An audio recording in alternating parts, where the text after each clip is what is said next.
How to find someone you played with on Roblox. Hello everyone, welcome back to the channel, and in this video I'm going to show you how you will be able to find someone you have played with on your Roblox account.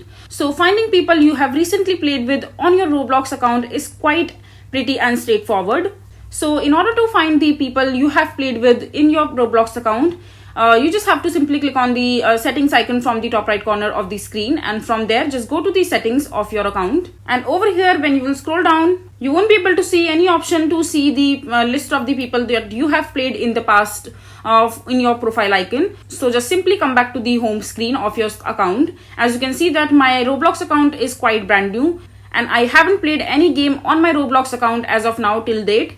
And I also don't have friends in my Roblox account as of now. But if you have friends in your Roblox account, you will be able to see the friends list right at the home page itself. You just simply have to click on the friends from there, and there you will be able to see the section labeled as recently played with. And as soon as you click on that, the list will show you users you have encountered in games, and making it simple for you to send them a friend request or a message if you want to. Remember, this list updates frequently, so you have played a few games since meeting this person. This might be further go down the list.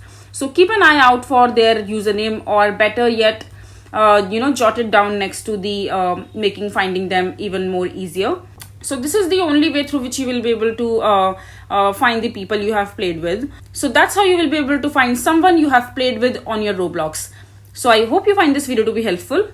So that is it for this video. If you find this video to be helpful, make sure to hit that like button and don't forget to subscribe to our channel for more such informative videos, and I'll see you the next time.